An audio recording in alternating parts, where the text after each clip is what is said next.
Yo, what's up mga kaibigan? Hindi na tayo magkwentuhan. So napag-uusapan nga natin lately na wala nang dating ang All-Star Game ngayon. Hindi na ito competitive tulad noon at boring na nga ito para sa mga fans. At yun nga ang pangit dito dahil ginagawa ng All-Star Game to give back sa mga fans in the first place. Ngunit ginagamit na lamang ito ng mga players bilang pahinga. Dahil dyan ay pinaplano nga ni Commissioner Adam Silver na gumawa ulit ng pagbabago sa event na ito. At yun nga ay ang gawin ng hinihingi ng ilang fans, ang Team USA versus Team International sa All-Star Game.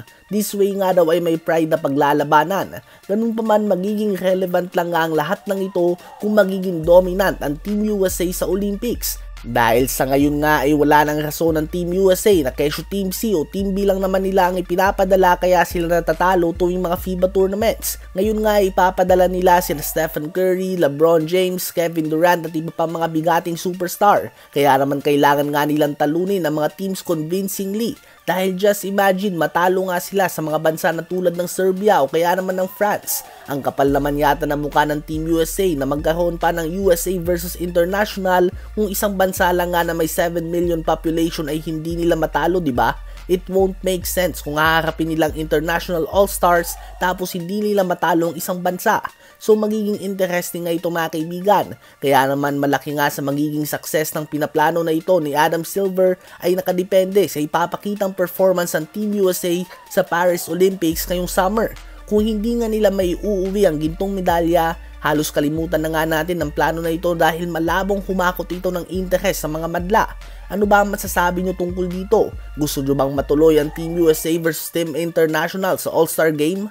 Habang muli naman na nakuha ng Houston Rockets ang panalo kontra sa Utah Jazz sa score na 147-119, si Jalen Green ay nagliliyab nga at nagtala ng 41 points, 4 rebounds and 4 assists on 15 of 21 shooting sa field at 7 of 11 shooting naman sa 3-point line.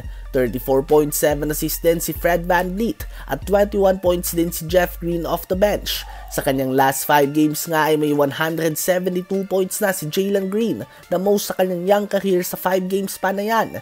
He is also averaging 34.4 points per game sa 5 games na yan at may 8 magkakasunod ng panalo ang Houston Rockets at patuloy silang dumidikit sa 10th seed Golden State Warriors. Nakuha din ng Phoenix Suns ang panalo kanina laban sa San Antonio Spurs sa score na 131-106. Nanguna dyan ng 32.7 rebounds, 9 assists si Devin Booker, 25 points, 4 rebounds and 4 assists si KD, 13 points, 12 assists si Bradley Beal at 13 points, 4 rebounds si Bol Bol in 19 minutes. Sa Spurs naman ay 13 points, 5 rebounds lang si Wemby in 21 minutes of playing time. Dahil nga sa mga panalo ng Phoenix Suns at ng Sacramento Kings sa araw na ito, babalik muna sa 8th seed si Luka Doncic at ang Dallas Mavericks habang aangat naman sa 6th seed ang Phoenix Suns.